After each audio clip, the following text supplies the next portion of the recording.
It is Fight Week, baby. We're back on the No Limit Boxing podcast. Thank you for tuning in. And, of course, we have the star of the week, Nikita Tszyu. You might not have recognised him. It's a new Nikita. It's a faster-looking Nikita. It's a more aerodynamic-looking Nikita. Very aerodynamic. I'm like a little seal in the water. It's been described as a lot of things. The Last Airbender. We've heard other ones off the record for your descriptions. What was the thought? Because you had beautiful hair before. I've actually wanted to shave my head for a while, and I've never had the balls to actually do it. So it's been lingering in my head for like the last 2 years. But I can be a bit of a pussy sometimes with some things. And Omar suggested it. Omar's my brother's chef, suggested it at last camp. And I denied it, but this time around, I don't know who brought it up. I think it was either my brother, or I don't think I brought it up. But yeah, my brother suggested we shave our heads, and I was like, hell yeah, let's do it.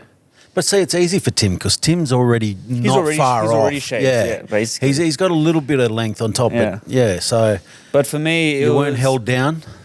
Well, that's actually one thing I always kind of hated about myself, that I have to kind of... I hate styling myself. I hate kind of like dressing myself up. So the hair was always that one thing that held me back. And now I wake up in the morning, don't have to do anything, don't have to think about anything, nothing's in the way, and it's fun. And so it was a team haircut too, right? Yeah, we all shaved each other. What about Coach Igor? Even though he still has like a shaved head, he has no hair, he still wanted to go to the hairdressers. I think he just didn't want Omar or one of us just like gouging into his skull. Who cut Omar? I think it was Tim. Yeah, right. I'm pretty sure I started with Tim, but then I wasn't doing it properly. So then Omar took over. But Omar's very rough with the shaving, right, and like digs into your scalp. So then it hurt after a while. Because I remember last camp, there was a hair cutting incident again. I don't know if it was Tim or you that cut Omar last time, but it was absolutely butchered. Okay, maybe it wasn't me then. Maybe it wasn't. There was a bad version. The first one, the good version would have been me. Yeah, okay. I did a decent job for the first one. I got a decent fade, but then the second one, I can admit, I kind of buckled there, and my excuse was that he went for a swim, his hair was wet, shaver wasn't working properly. Chlorine does different things. Yeah, and it was a little bit crooked, but well, it is what it is. So that's just part of the interesting month that you've had, the Vegas camp. First time for a serious American training camp for yourself, leading into a fight. Tell us about how long was it, what went on?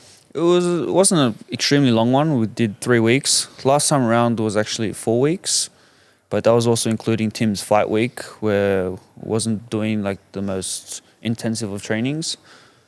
But it was good to get some different sparring, good to train as a group. Tim and I were both kind of preparing at like the same kind of time frame, so we're both in we're doing kind of the same kind of schedule, so that was nice. It was bloody hot. I actually hate the heat, so I was in a struggle street the whole time. But then I learned to enjoy it a little bit. I enjoyed the feeling of just being out there sweating. The one thing that I did take away from it was going for runs, even though the sun's not even out, it's still damn hard. It's the humidity. There's no humidity there at all. So you're running and the sweat kind of comes out, but then dries up instantly, and then you just feel like you're just like shriveling up.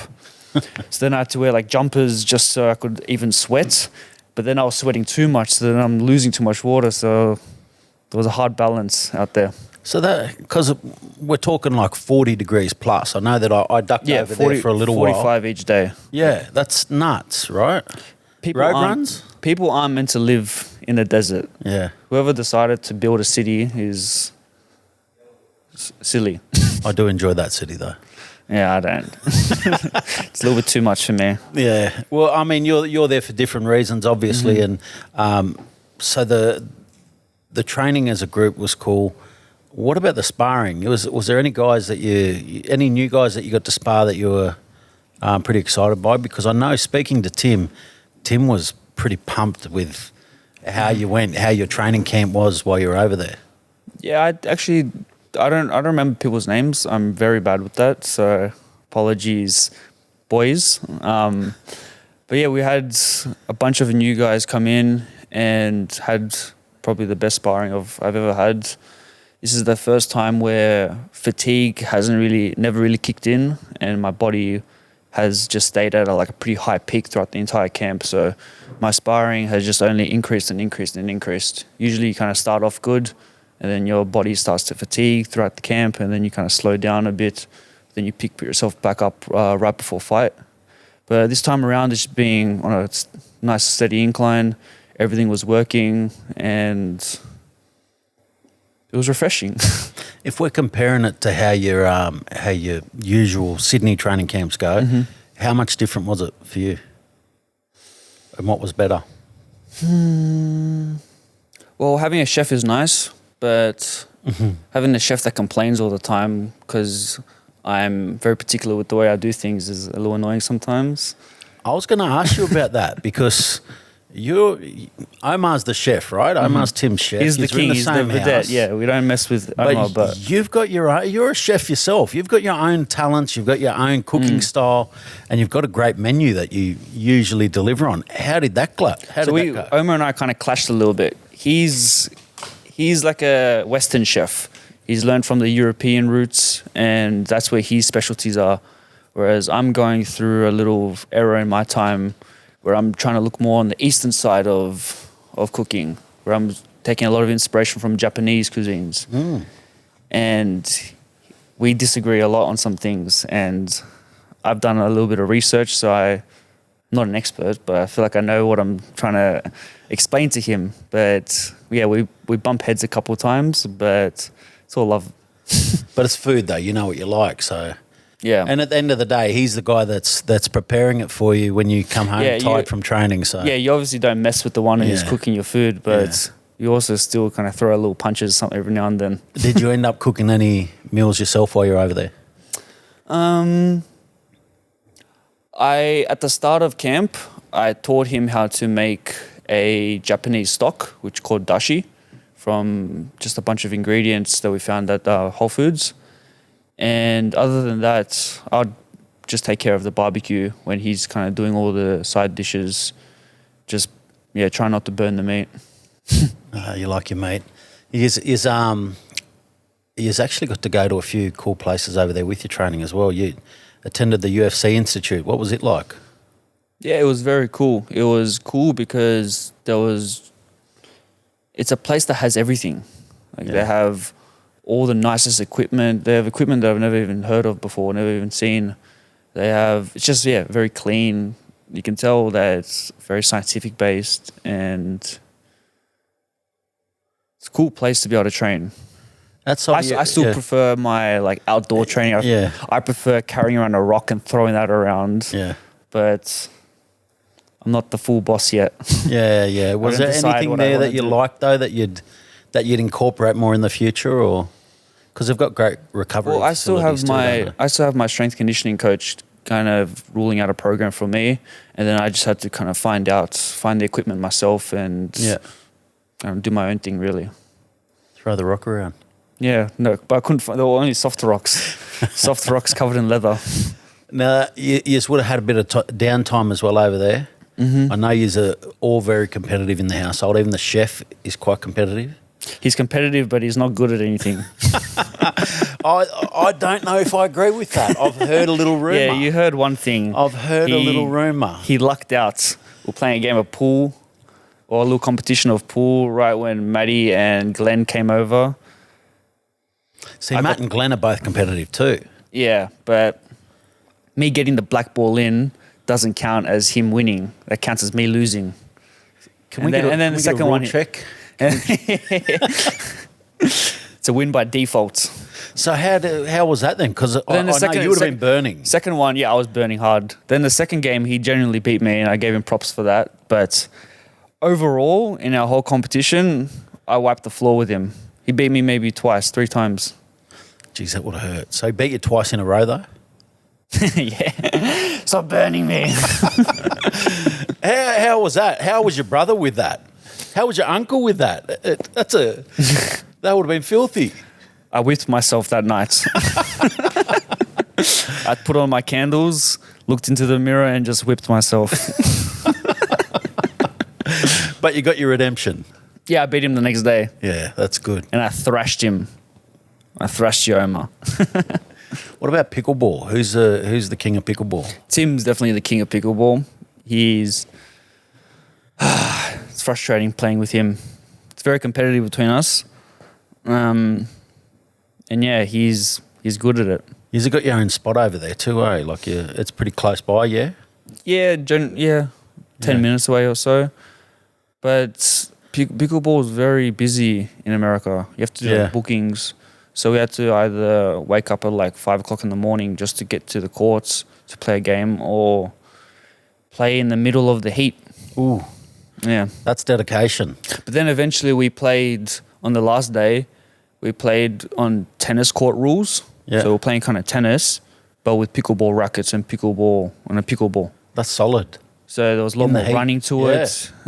But it's better because you can just full smack it as hard as you can and it lands deep into the court. How'd you go with that style? Were you able to beat Tim? It was 2v2. Yeah. Me and Omar against Igor and Tim. That's unfair. Yeah, it was, but the flops together. That's cause But we actually did pretty good. We kept our own. We won, I think it was like 3 or 4 games in a row.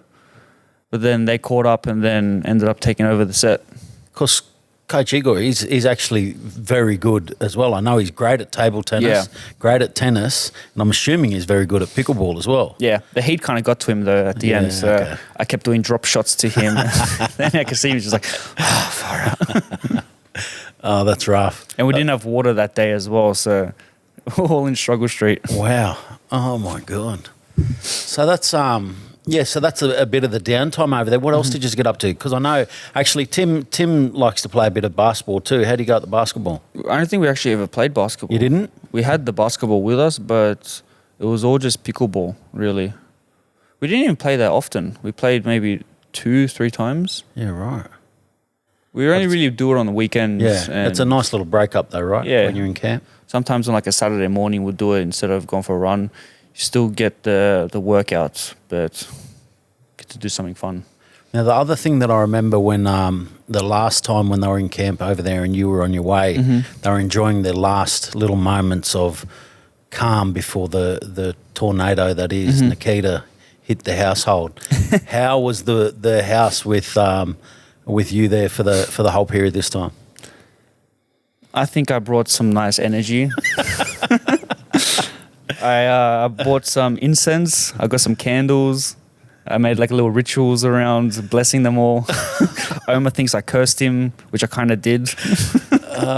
This is crazy. How do all the different personalities go living under that one household?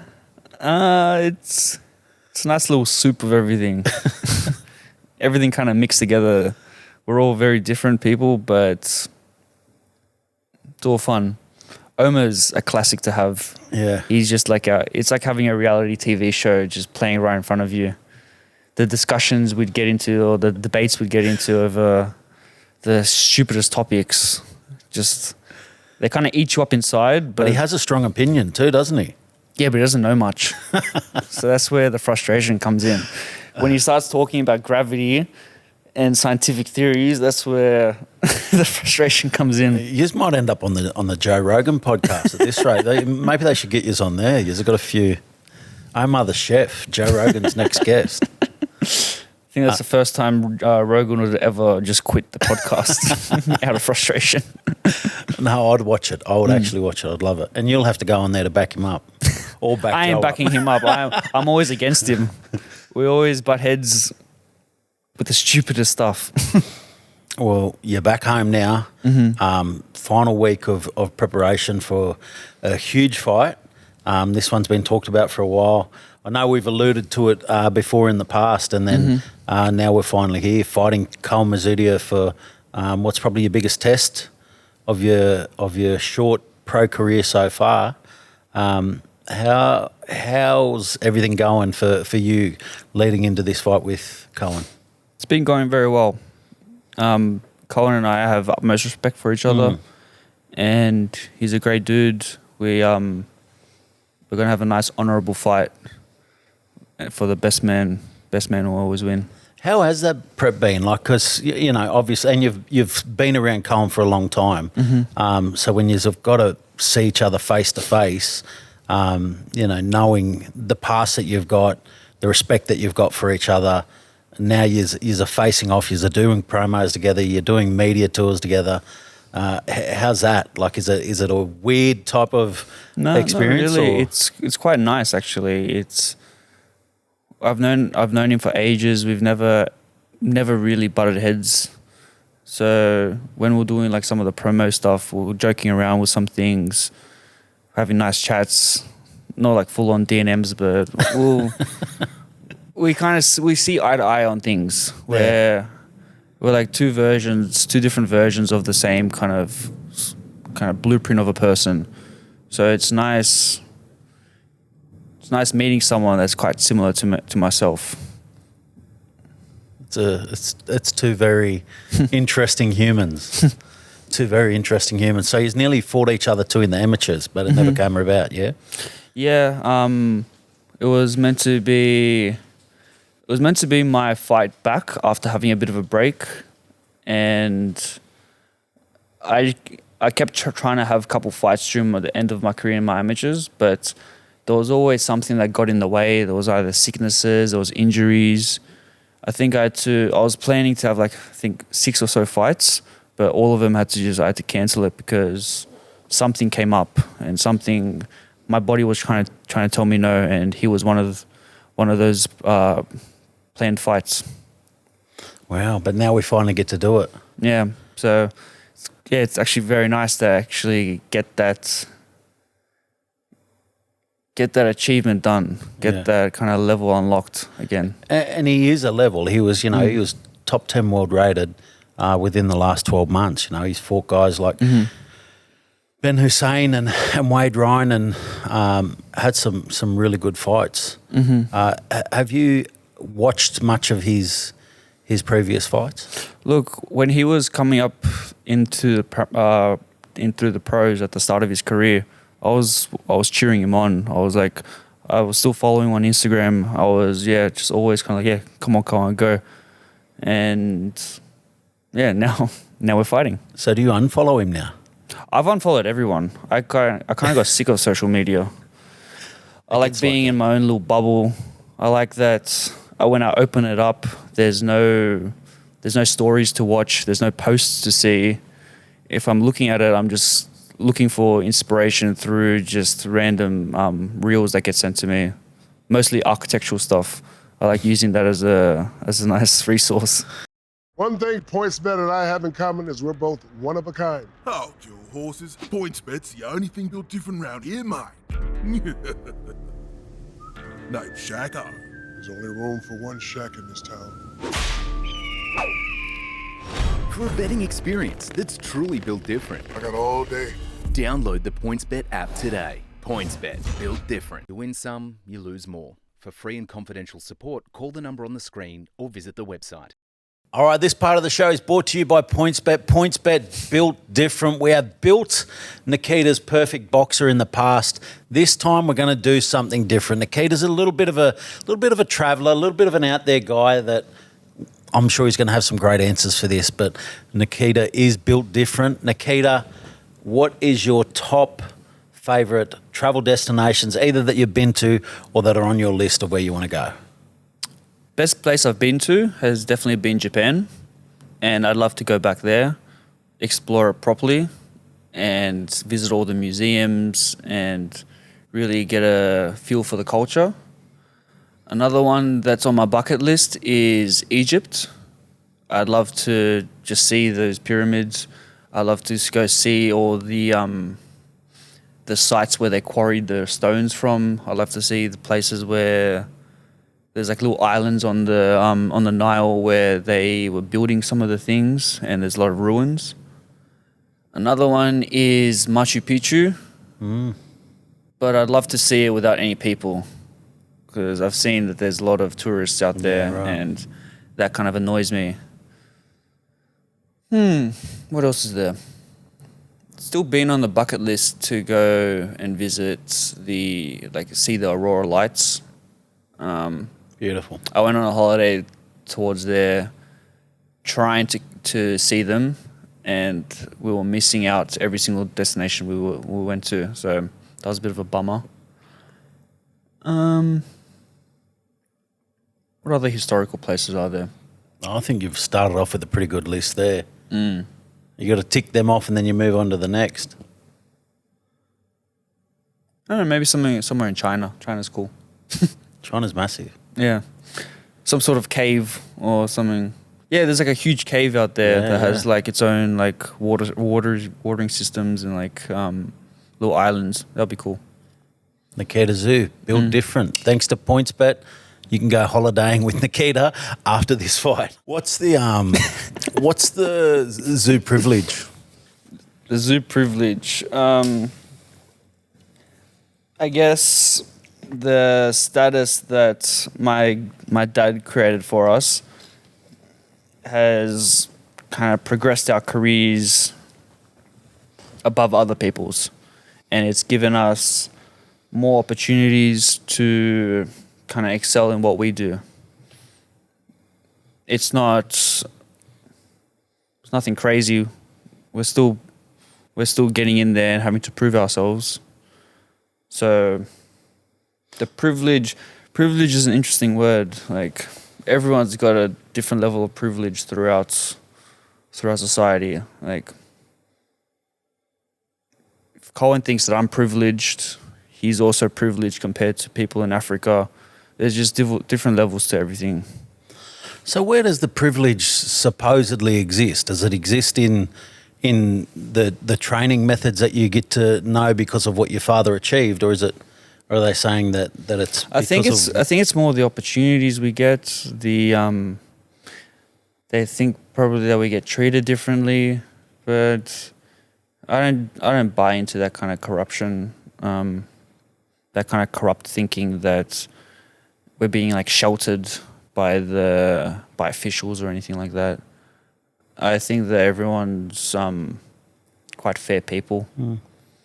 Because it's boxing still. You've still got to get in the ring, and it's a... Yeah, so like, yeah... That's where it's decided there, isn't it? So. Yeah, maybe a bit of privilege when it comes to like the opportunities we get. Tim and I both have a very, very good manager that is able to push our careers very far above other people's, just by the experience that he's had with my father and the experience that he's kind of also had with Tim for myself. So, yeah, there is a privilege in that, but at the end of the day, I still have to go out there and win. Yeah. So I've always had to kind of prove myself no matter what. Yeah, I guess that's what I was alluding to, that regardless of any opportunities that you get, it's boxing. It still can be, you're 50-50 as soon as you step into the ring. Yeah. Still two people there You've by still themselves. got to deliver. And I do think that you deliver very entertainingly. Is entertainingly a word? It's added to the thesaurus. What's the dictionary? Dictionary, yeah? Well, yeah, we'll lock it in anyway. But you're entertaining as heck, and that's why I think we're all privileged to be able to get to see you in action. And I'm excited that you are back. And I really think it is a great fight. Another person, I guess, that's had a fair bit to say about you and your fight and your brother, and probably a little bit around that Tszyu privilege is Michael Zerafa. He's Michael the Mosquito. He's back. He's making noise. There's, he's just come off a world title fight and looking to KO'd. Get back in the ring. What are your thoughts on his performances of late and what his plans are for Australian boxing? In terms of performances, he got knocked out in his last fight. And then was the other one against Danilo, the second last one? Yeah, for Danilo. And yeah, Actually, same venue that you're fighting. Yeah. Yeah. so I heard that wasn't a very good performance by him either. So that's happened in the last 2 years or so. Hasn't been very active. What's there to say about him? He's what do you think about his style of fighting? Like, have you watched much of his fights? I know he has not been a bit really. inactive over the past few years. I honestly don't watch much of anyone. I'd much rather watch videos of people building houses on YouTube than studying people. Like, I only really watch people when I kind of have to. Yeah. So he's fighting a guy. He's fighting Tommy Brown as a co-main to your fight this week. A big performance there from him could, elevate him to where he wants to be in Australian boxing. How do you think he's going to go? I don't know. I don't know really. I haven't really seen Tommy Brown fight before, so I couldn't really give my judgment on that. No, well, I think it's going to be a good fight week anyway. I'm pretty excited about everything that's coming up. We have got some really good fights on the card, and I'm really pumped for you and Koen's fight. How's the promo and everything been for you leading up to it? You did a shoot together as well. Look, I've been loving this kind of build up because I haven't really had to do much. I've had one. You've been away, one little shoot, Yeah. and then I got to be in Vegas the whole time. So we're gonna have to get you working. I've been loving it's life. Fight week. We're gonna have to get you I've been busy. so chill. Yeah, we'll I shot all this chill myself. time that you've been enjoying. Yeah, good. No worries. I remember there was a list that we had to tick things off. So Oh, I'm gonna be snoozing. yeah, enjoy the next. Just don't call me after 8 o'clock. Hey, That that's phone when ain't everything picking up. starts. Everything starts then. Yeah, what's your plans for the fight? How you're going to approach this fight? Without giving away too much, it's going to be very technical from my side of things. The improvements that I've made throughout this camp were primarily based on like a stylistic change. I'm kind of moving around a lot differently to what I usually do. I took a lot of advice from my father, from my own kind of my own judgment or my own critiques of myself, and really honed in. I've had a bit of time since my last fight, so there's been a lot of thinking of how to make improvements, how to step forward and progress, and this camp has been a proving factor that this little shift that I've made with both my physical training and technical training, that there's good improvements here. So it will be technical, but it will also, I don't know, maybe the dog will come out eventually. You mentioned that you've been taking a lot of advice from your father. Is that a new thing? Like, because I know that. No, I won't say a lot of advice. He gave me just a little pointer after my last fight, and just that one little small tip caused a big shift in my head, my way of thinking about things, and I won't hide it. It was just, don't try and hit every punch as a knockout. Don't throw every punch as a knockout. That's the little thing that kind of shifted in my head. That's where my style has kind of shifted towards. And for the public, kind of take it as you want. No, I think it's an interesting one because you've got that knockout power, so it must be hard to not look for it every time. And I guess Being he's patient probably with the it. perfect person because he had that crazy knockout power as well. Yeah. Yeah. All right. Well, I'm excited about this new Nikita. I'm hearing a lot of good things about it. So it's not just the hair, it's Nikita. it's the movement, it's everything. So yeah, new Nikita 2.0 is coming. Fight week, baby. We're all looking forward to it. So tune in Wednesday, 28th of August, ICC Sydney Theatre.